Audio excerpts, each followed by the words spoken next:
Hello అండి. Welcome to my channel. ఈరోజు ఐకియాలో plant nursery ఎలా ఉంటుంది అన్నది మీకు చూపించేస్తున్నాను. చూడండి, నేనైతే చూసి చాలా చాలా బాగున్నాయి అనిపించింది నాకు. నాకు నిజంగా అసలు ప్లాస్టిక్ ఫ్లవర్స్ చూశాను, ఇవి చూశాను, దానికి దీనికి నాకు డిఫరెన్స్ అయితే కనిపించలేదు అనమాట. మనం టచ్ చేస్తేనే కానీ నాకు డిఫరెన్స్ తెలియలేదు. అండ్ ఇంక ఒరిజినల్ ప్లాంట్స్కి వచ్చేసరికి చాలా రకాలు ఉన్నాయి. ఇండియాలో అంటే ఇంగ్లీష్లో ఉంటుంది కాబట్టి ఆ ప్లాంట్ ఏంటన్నది మనకు అర్థమవుతుంది. ఇక్కడ ఏంటంటే స్వీడిష్లో ఉండడం వల్ల నాకు కొన్ని ప్లాంట్స్ నేమ్స్ అయితే అర్థం కాలేదు. కాకపోతే ఈ ప్లాంట్స్ అన్నీ చాలా వరకు నాకు కొన్ని తెలుసున్న ప్లాంట్సే. ఎందుకు అని అంటే కనుక మా మదర్కి బాగా ప్లాంట్స్ అంటే ఇంట్రెస్ట్, బాగా చూస్తూ ఉంటారు, వేస్తూ ఉంటారు కూడా మొక్కలు. మా పిన్ని వాళ్ళ ఇంట్లోని, మా మదర్ వాళ్ళ ఇంట్లోని, అందరి ఇళ్ళల్లోని ప్లాంట్స్ బాగా చూసుకుని ఉంటారు. ఉన్నాయి ఇక్కడ చాలా ప్లాంట్స్ ఉన్నాయి. ఈసారి ఇండియాకి వెళ్ళినప్పుడు మీకు అది కూడా చూపిస్తాను నేను.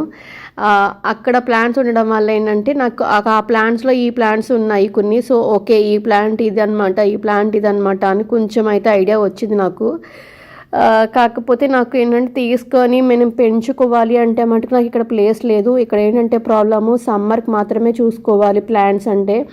ఎవ్రీ సమ్మర్కి మారుస్తూ ఉండాలి, లేదంటే కనుక చచ్చిపోతాయి అవి.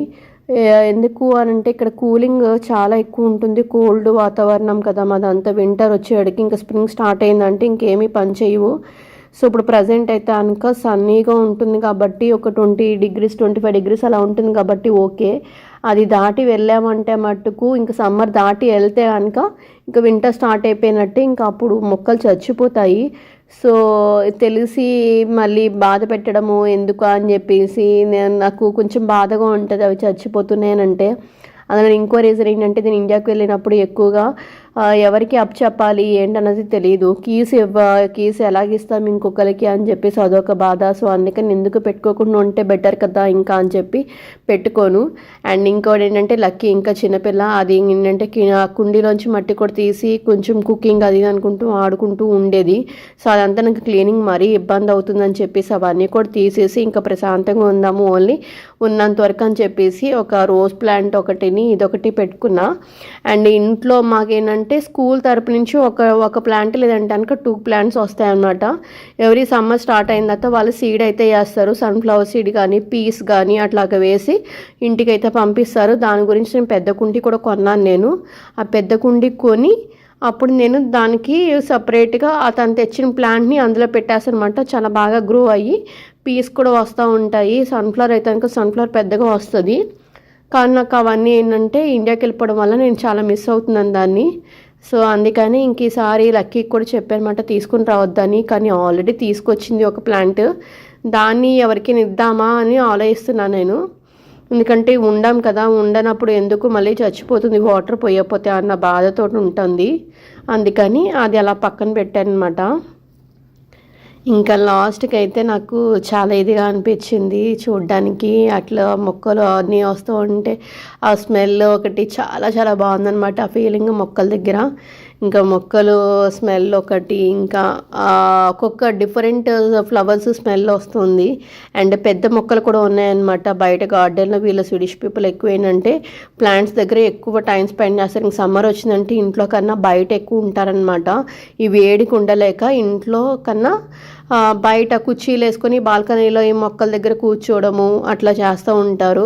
సో దానివల్ల ఏంటంటే వాళ్ళకి మొక్కలు బాగా ఇంట్రెస్టింగ్గా పెంచుకుంటూ ఉంటారు. ప్రతి ఒక్క గార్డెన్ కూడా ఫుల్ ఆఫ్ ప్లాంట్స్ తోటి ఫుల్ అయిపోతూ ఉంటుంది. అండ్ కలర్ఫుల్గా కూడా ఉంటుంది. ప్రతి ఇల్లు కానీ ప్రతి బాల్కనీ కూడా కలర్ఫుల్గా ఉంటుంది. ఇంట్లో అంతా కూడా వీళ్ళు బుక్స్ ఆ టైప్ ఆఫ్ ఫర్నిచర్ తోటి మొత్తం నింపేస్తారు. బయటకు వచ్చేటికి మటుకు వీళ్ళు ఏంటంటే ప్లాంట్స్ తోటి నింపుతూ ఉంటారు. అండ్ టేబుల్స్ అవి వేసుకుంటారు చక్కగా, పిక్నిక్ మ్యాట్ అంతా వేసుకుని చక్కగా కింద కూర్చొని ఒక పిక్నిక్ టైప్లో ఎంజాయ్ చేస్తూ ఉంటారు అన్నమాట. ఇంట్లో ఉన్న బాల్కనీని కూడా అట్లానే ఎంజాయ్ చేస్తూ ఉంటారు. చాలా చాలా బాగుంటుంది చూడడానికి.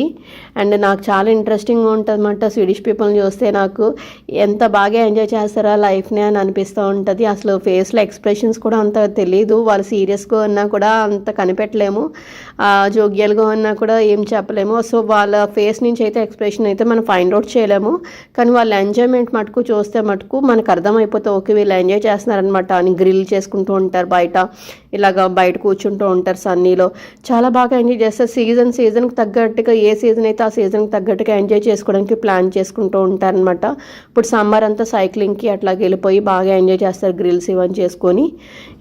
ఇంకా నాకైతే చాలా బాగా నచ్చింది. స్వీడన్లో ఈ ఐకియా ఫ్లవర్స్ ఇవన్నీ కూడా చాలా డిఫరెంట్ ఉన్నాయి. ఇప్పుడు ఇక్కడికి వచ్చింది ఏంటంటే ప్లాస్టిక్ ఫ్లవర్స్ దగ్గరికి వచ్చాము. దీనికి తగ్గట్టుగా ఫ్లవర్ వాజులు కూడా ఇక్కడే ఉన్నాయన్నమాట. మనం ఏది ఫ్లవర్స్ సెట్ చేసుకుంటే దానికి తగ్గట్టుగా ఫ్లవర్ వాజులు కూడా తీసుకొని మనం పెట్టుకోవచ్చు. చూడండి మందారం టైప్లో ఎంత పెద్దగా ఉందో. అది నాకు దూరం నుంచి వస్తే నాకు ఒరిజినల్ ఫ్లవర్ ఏమో అనిపించింది నాకు. మా లక్కీ అయితే స్మెల్ చూసి పట్టుకొని అట్లా చేసింది. అసలు నాకు చాలా చాలా బాగా నచ్చింది. తీసుకుని వెళ్దామమ్మా అని అడిగింది, కానీ వద్దులే అని చెప్పేసి మళ్ళీ అనుకున్నమాట. ఈయనకి ఇష్టం ఉండదు అని చెప్పేసి ఎందుకు మళ్ళీ తిట్టించుకోవడం అని చెప్పి భయం వేసి ఇంకా ఆగిపోయా నేను. నాకైతే చాలా బాగా నచ్చినాయి అనమాట. సో మీకు అందరికీ ఎలాగ అనిపించింది ఈ వీడియోలో? మీకు ప్లాస్టిక్ ఫ్లవర్స్ ఇష్టమా, లేదంటే ఇంకా ఒరిజినల్ ఫ్లవర్స్ ఇష్టమా, ఏమి ఇష్టమా అన్నది నాకు కామెంట్ చేయండి. మీకు అందరికీ వీడియో నచ్చిందా లేదో కూడా చెప్పండి. Thank you.